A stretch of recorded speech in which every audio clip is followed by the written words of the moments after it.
예, 어제 오후에 아주 그냥 게릴라성 기습 폭우가 내렸죠. 그래서 토론토 많은 지역이 정전이 되고, 제가 거의 20년 넘게 이곳 토론토에서 살아오면서 5월에 그런 열대 지역에나 있는 게릴라성 기습 폭우를 경험한 건 처음인 것 같아요. 정전 때문에 다들 고생하셨는지 모르겠습니다. 네, 여러모로 기후나 이런 면에서 점점 극한으로 치닫고 있다는 느낌을 지울 수가 없는 것 같습니다. 19세기 미국에 로버트 잉거솔이라는 변호사가 있었어요. 재밌는 건 잉거솔 이 양반 변호사가 아닌 무신자로 이름을 더 많이 떨쳤다라는 사실입니다. 그는 하나님이 계시지 않는다고 믿었고 이를 증명하기 위해서 평생을 헌신했던 사람입니다. 그런 그가 많은 일화를 남겼었는데 그 중에서도 가장 유명한 일화 하나를 소개해 드리겠습니다. 인구솔의 무신론에 맞서서 논쟁을 벌였던 목사님이 계셨어요. 필립 브룩스라는 목사님인데 이 두 사람이 많은 군중들 앞에서 신의 존재에 관한 논쟁을 벌인 적이 있습니다. 인거솔이 먼저 자신만만하게 그의 논리를 전개합니다. 제가 이 시간 신이 존재하지 않는다는 사실을 분명히 증명해 보이겠습니다. 잘 보십시오. 이렇게 말하고 난 후에 하늘을 향해 고개를 치켜 들고선 입에 담지 못할 별별 욕을 퍼붓습니다. 그리고는 군중들을 향해서 말을 합니다. 신이 정말 존재한다면 이렇게 욕을 퍼붓는 나에게 벼락을 내리든지 무슨 벌을 내려야 할 것입니다. 그렇지 않고 내게 아무 일이 일어나지 않는다면 신은 존재하지 않는 것입니다. 자신만만하게 말한 인거솔은 아무 말 없이 시계를 들여다봅니다. 시간이 5분이 지나요. 10분이 지나요. 20분이 지나가요. 그런데도 하늘에선 어떤 징조도 보이지 않아요. 그러자 아주 의기양양하게 다음과 같이 선언합니다. 자, 보세요. 여러분들 중에 어느 누가 이런 욕지거리를 듣는다면 누가 가만히 있겠습니까? 신이 있다면 어떻게 욕을 듣고도 가만히 있겠습니까? 이 점 하나만 봐도 신은 존재하지 않습니다. 우리 보기엔 참으로 어처구니 없고 황당한 논증입니다. 이에 대해서 브룩스 목사님이 어떻게 맞받아쳤을까요? 브룩스 목사님이 인거솔을 바라보면서 이렇게 대답했다고 합니다. 당신은 지금 하나님이 없다는 사실을 증명해 보인 것이 아니라 하나님이 얼마나 자비하신 분인지를 증명해 보인 것입니다. 그러니까 하나님이 자비하신 분이 아니었다면 당신은 벼락 맞았을 것이다. 하나님이 존재하지 않는 것이 아니다. 당신이 하늘을 향해서 욕지거리를 그렇게 내뱉어서도 당신이 여전히 무사한 것은 하나님이 존재하지 않기 때문이 아니라 하나님이 자비하시기 때문이다. 얼마나 멋지고 기가 막힌 반박입니까? 네, 우리 눈에 보이지 않고 귀에 들리지 않는다 해도 하늘에 아무런 징조가 보이지 않는다 해도 하나님은 살아계셔서 역사하십니다.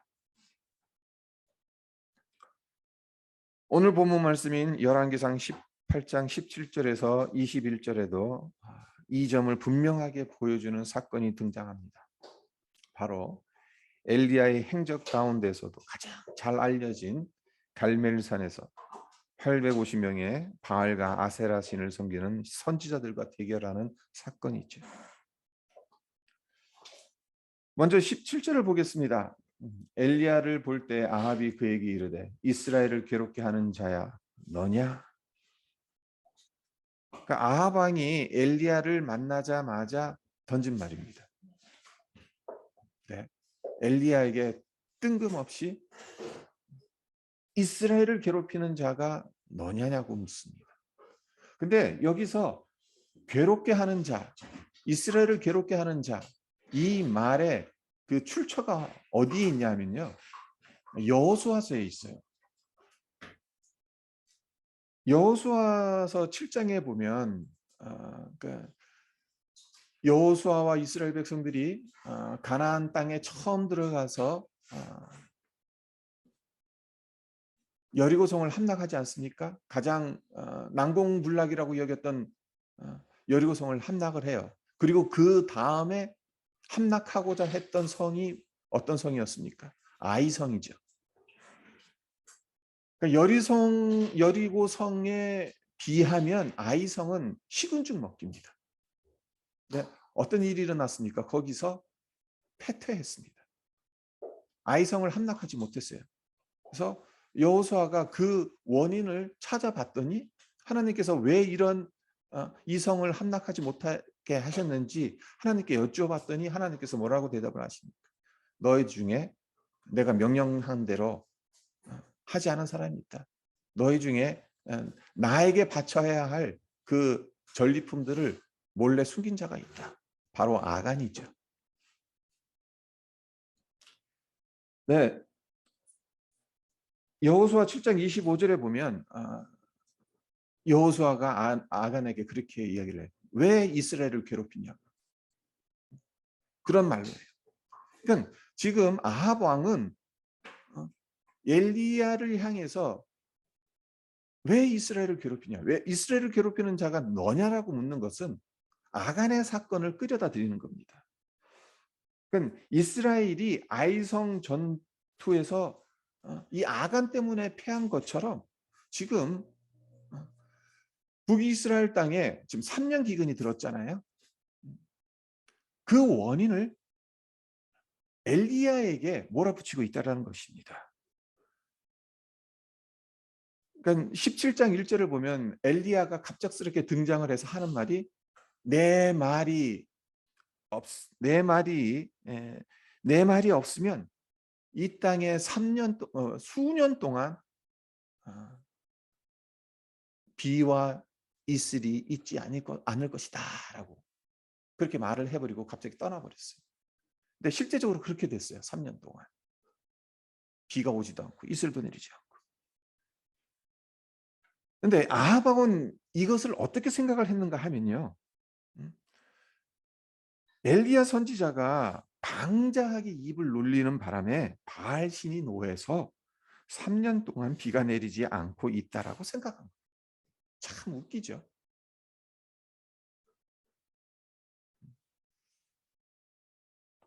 비가 내리지 않는 것은 하나님께서 하신 것인데 그가 믿는 바알 신이 노해서 이름 없는 엘리야라는 선지자가 갑자기 등장해 가지고 바알 신을 모독을 해서 바알 신이 노해서 그렇게 된 것이다. 그래서 엘리야를 보자마자 다짜고짜 네가 바로 이스라엘을 괴롭히는 자다라고 말했던 것이죠. 하지만 우리는 이미 잘 알고 있지 않습니까? 누가 문제죠? 누가 이스라엘을 그렇게 괴롭게 만든 장본인입니까? 아합 왕이지 않습니까? 18절을 보세요. 그가 대답하되 내가 이스라엘을 괴롭게 한 것이 아니라 당신과 당신의 아버지의 집이 괴롭게 하였으니 이는 여호와의 명령을 버렸고 당신이 바알들을 따랐습니다. 엘리야가 분명하게 지적합니다. 내가 이스라엘을 괴롭히지 않았다. 당신과 당신의 아버지의 집이 이스라엘을 괴롭게 했다. 하나님의 명령을 버렸고 당신이 바알들을 따랐기 때문에 이스라엘이 지금 이 고통 가운데 있는 것이다. 아합은 문제의 심각성을 전혀 몰랐습니다. 문제의 원인이 어디에 있는지를 몰랐어요.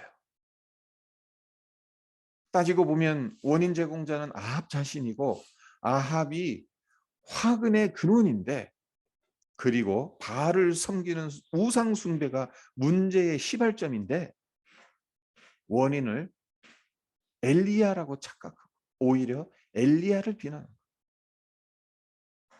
우리 인간이 흔히 범하는 어리석음이 이런 것이지 않을까 하는 생각을 해봅니다. 내 잘못이다. 내가 하나님의 말씀을 따르지 않아서 그렇다라고 인정하고 회개하면 좋을 텐데 그렇게 하지 않을 때가 너무나도 많습니다. 문제의 원인을 내 자신에게서 찾고 반성하기보다는 다른 사람 탓, 환경 탓, 조상 탓하면서 빠져나가려고 하지요. 하지만 이래 가지고선 문제를 해결할 수 없잖아요.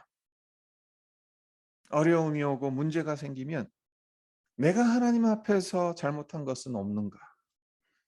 내가 부지 중에 지은 죄가 없는가를 먼저 살펴볼 줄 아는 사람이 지혜로운 자이지 않겠습니까?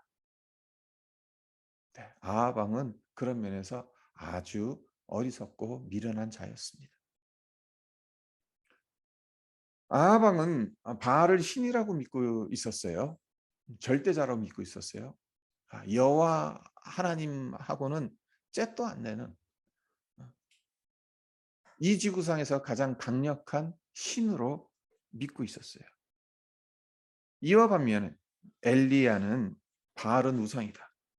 바알 우상 숭배 때문에 이스라엘이 지금 고통을 당하고 있다라는 주장을 하고 있습니다. 이 두 가치가 부딪히는 것 아닙니까? 그럼 어떻게 해야 되겠습니까? 증명해야죠. 그래서 바알과 여호와 하나님 둘 중 누가 진짜 신인지 밝혀내기 위해서 공개적으로 이제 대결을 하기로 합니다. 19절을 볼까요? 그런즉 사람을 보내 온 이스라엘과 이세벨의 상에서 먹는 바알의 선지자 450명과 아세라의 선지자 400명을 갈멜산으로 모아 내게로 나오게 하소서. 엘리야가 맞닥뜨려야 할 족수가 몇 명입니까? 바알을 섬기는 선지자 450명, 아세라를 섬기는 선지자 400명, 총 850명. 850대 1로 싸워야 하는 거죠. 네, 이것이 끝이 아닙니다. 엘리야가 아합 왕에게 어디에서 모이자고 말합니까? 어디에서 대결을 하자고 이야기합니까? 갈멜산이죠. 갈멜산으로 모이자.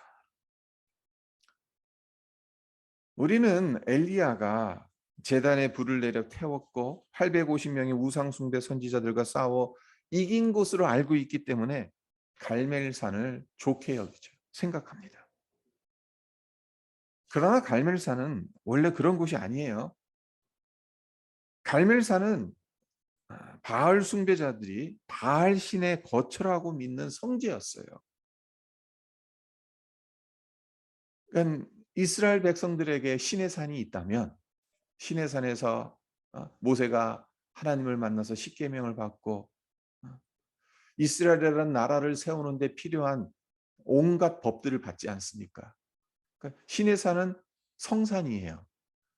그와 동일하게 바알 숭배자들에겐 갈멜산이 성산이에요. 엘리야가 바알 종교의 성지인 갈멜산에서 대결을 하자고 하는 거예요. 그러니 아합 왕으로서는 반대할 이유가 전혀 없는 거죠. 홈그라운드에서 850명의 바알 선지자, 아세라 선지자들이 엘리야 한 명만 상대하는 셈이니까 옳거니 너 잘 걸렸다. 그렇게 생각하면서 제안을 아주 쉽게 받아들인 거죠. 뭐 이 게임 하나만 하지 뭐. 850대 1 그리고 홈그라운드. 제3자의 관점에서 보면 엘리야의 제안이 정신 나간 제안입니다. 이 제안을 아합 왕이 한 것이 아니라는 것을 우리는 주목해야 됩니다. 아합 왕이 야 우리 대결해야 되지 않냐. 네가 믿는 하나님이 진짜 하나님인지 내가 믿는 바알 신이 진짜 신인지 내가 제안을 할게. 우리가 내게 850명의 바알과 아세라 선지자가 있다. 그러니까 너 혼자 나와서 이 850명과 상대해라. 그리고 다른 곳이 아닌 갈멜산에서 만나자. 갈멜산에서 이 대결을 하자. 아합 왕이 그렇게 제안한 게 아니에요. 엘리야가 제안했어요. 질 것이 뻔한 제안 아닙니까? 제3자의 입장으로 보면. 어떻게 저런 정신 나간 제안을 할 수 있겠는가? 최소한 중립지역에서 대결을 해야 되는 것 아닌가? 최소한 1대1, 1대1은 아니더라도 뭐 한 10대1, 뭐 850대1 이게 말이 되는. 근데 왜 엘리야가 이렇게 무모할 정도의 정신 나갈 것처럼 보이는 이러한 제안을 하는 것이겠습니까? 믿는 구석이 있어서 그런 거죠. 여기에서 우리가 놓치지 말아야 하는 것이 있습니다. 엘리야 혼자서 850명의 우상 숭배 선지자들과 싸운 것이 아니라는 거죠. 엘리야 뒤엔 능력의 하나님이 버티고 계신다는 사실입니다. 엘리야의 등 뒤에는 하나님의 수천 수만의 천군 천사들이 그를 돕기 위해서 대기하고 있다는 점입니다. 그렇기 때문에 잘 생각해 보면 누가 더 무모한 겁니까? 아합 왕이 더 무모한 겁니다. 엘리야가 무모한 게 아니죠. 850명의 바알과 아세라 선지자가 더 무모한 거예요. 성도 여러분, 두려워하지 마세요. 우리 눈에 보이지 않는다고 해서 우리가 우겨쌈을 당한다고 느껴진다고 하더라도 능력의 하나님이 우리와 함께 하십니다. 하나님의 천군 천사들이 하나님의 자녀인 우리를 보호하고 지켜줍니다. 자, 이제 엘리야가 바알과 아세라 선지자 850명과 대결한다고 하니까 이를 구경하려고 북이스라엘 전국에서 수많은 사람들이 몰려옵니다. 네, 이것도 보면 엘리야의 제안이었어요. 아합 왕에게 그렇게 제안하지 않습니까? 19절에 보면 그런즉 사람을 보내 온 이스라엘과 이세벨의 성에서 먹는 바알의 선지자 450명과 그건 온 이스라엘 사람들을 불러 모으게 해. 엘리야가 제안을 한 거예요. 그래서 수많은 사람들이 이제 갈멜산으로 모여들었단 말입니다. 네, 그때 엘리야가 이 북이스라엘 백성들을 향해서 결단을 촉구하죠. 21절을 볼까요? 엘리야가 모든 백성에게 가까이 나가 이르되 너희가 어느 때까지 둘 사이에서 머뭇머뭇하려느냐.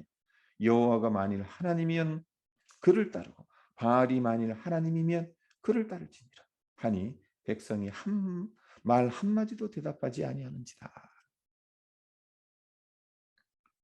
그러니까 여호와 하나님과 바알 사이에서 머뭇머뭇하고 있는 백성들에게 둘 중 하나를 택하라는 촉구를 엘리야가 하고 있습니다. 여기서 머뭇머뭇한다라는 이 단어는 히브리어로 보면 술 취한 사람처럼 비틀거리다라는 의미를 가지고 있다고 합니다. 북이스라엘 백성들 술 취한 사람처럼 똑바로 걷지 못해 갈지자로 걷는 거죠. 한 번은 하나님 쪽으로 한 번은 바알 쪽으로 왔다 갔다 하기를 반복하는 겁니다. 그러니까 마음을 정하지 못한 채 양다리를 걸치고 있는 겁니다. 성도 여러분, 여러분도 너무나도 잘 알고 계시겠지만 믿음은 궁극적으로 선택이고 결단입니다. 의지의 영역에 들어가 있습니다. 바알이냐 하나님이냐, 세상이냐 복음이냐, 선택하고 결단해야 하는 겁니다.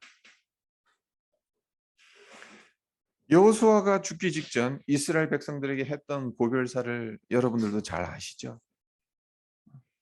여호수아 24장을 보면 여호수아가 고별사에서 다음과 같은 도전을 합니다. 만일 여호와를 섬기는 것이 너에게 좋지 않게 보이거든 너희 조상들이 강 저쪽에서 섬기던 신들이든지 또는 너희가 거주하는 땅에 있는 아모리 족속의 신들이든지 너희가 섬길 자를 오늘 택하라. 오직 나와 내 집은 여호와를 섬기겠노라. 벌써 지금 사실 가나안 땅을 정복하고 얼마나 지났습니까? 뭐 수십 년, 수백 년이 지난 상태입니까? 아니에요. 얼마 지나지 않은 상황이에요. 그런데도 벌써 이스라엘 백성들 사이에선 불평불만이 막 퍼져나가는 거예요. 여호와 하나님을 믿고 여기까지 왔더니 이것밖에 안 되나? 이것 때문에 애굽을 떠나서 광야에서 40년 동안 고생하고 또 정복 전쟁에서 그토록 땀을 흘렸던가? 그들 눈에 비추어지는 것은 여호와 하나님보다 지금 가나안 원주민들이 섬기고 있는 바알이나 아세라나 이런 그 지역 토착신들이 더 매력 있게 보이는 거예요. 그 여호수아가 그걸 보았겠죠. 그래서 이 말을 하는 겁니다. 만약 하나님 섬기는 것이 너희에게 좋게 보이지 않는다. 너희가 하나님 섬기는 것 너희가 싫어한다면 그래. 강 저쪽에서 섬기던 신들, 애굽에서 섬기는 신들이죠. 애굽에서 섬기던 신들을 아니면 지금 이 땅에 있는 아모리 족속들이 섬기고 있는 이 신들 택하라. 하지만 나나 그리고 내 집은 여호와를 섬기겠다. 우리 역시 여호수아처럼 담대하게 선포해야 합니다.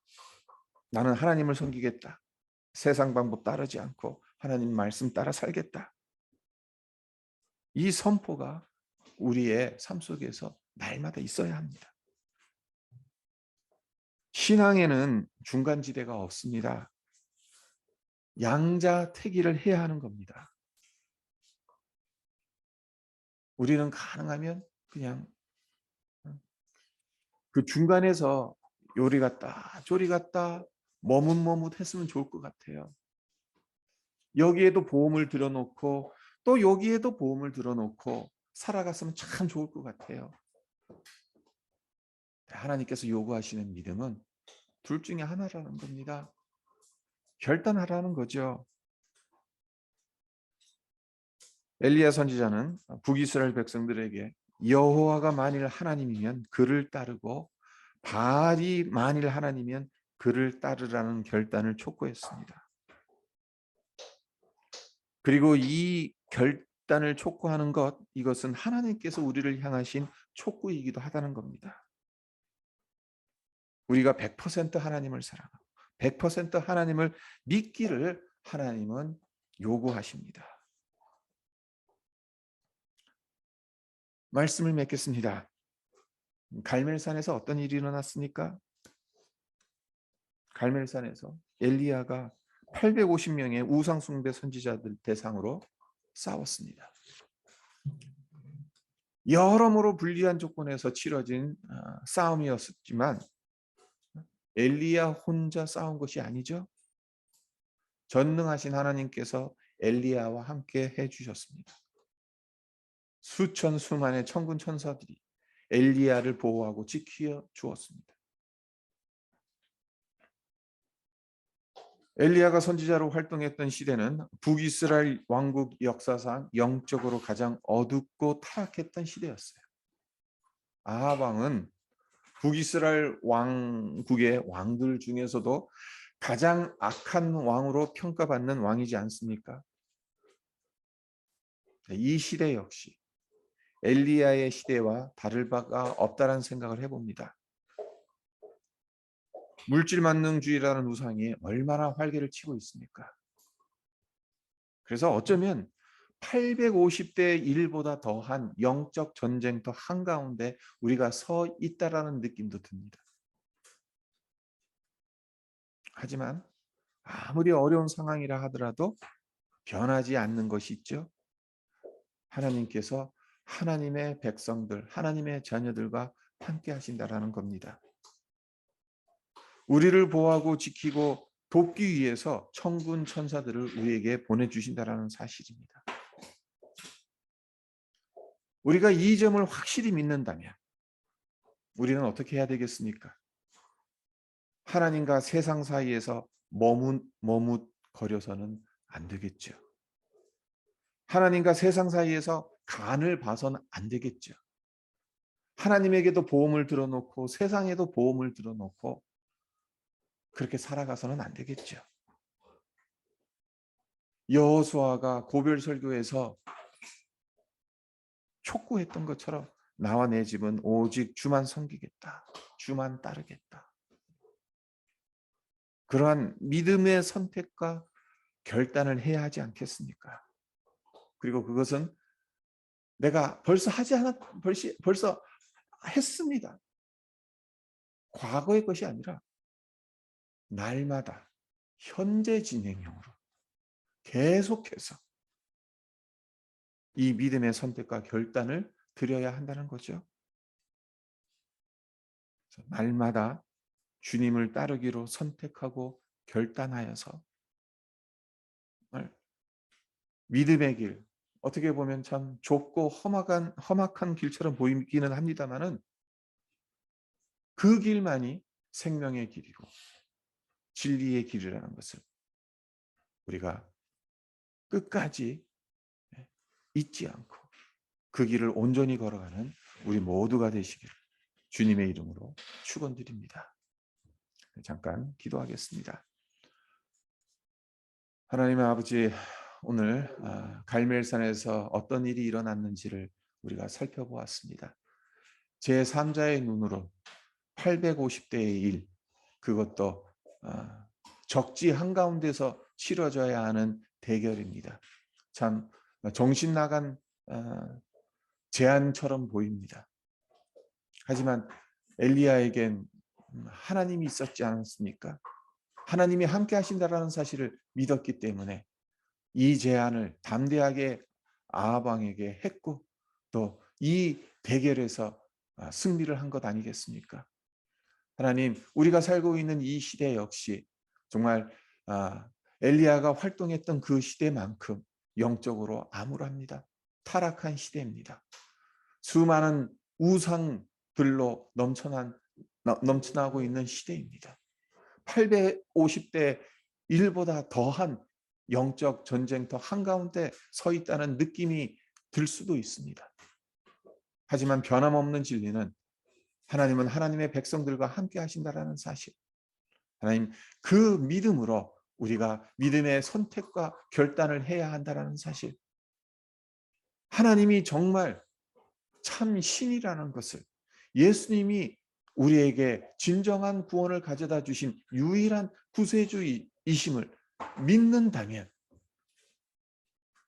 하나님을 따르고 하나님 말씀대로 하나님 말씀을 순종하게 노라는 그 결단을 날마다 현재 진행으로 드리면서 나아가야 하는 삶이라는 것을 다시 한번 오늘 말씀을 통해 우리의 마음에 새기게 하시고 이 말씀에 따라 하나님 우리가 믿음의 길을 걸어가게 하여 주시옵소서.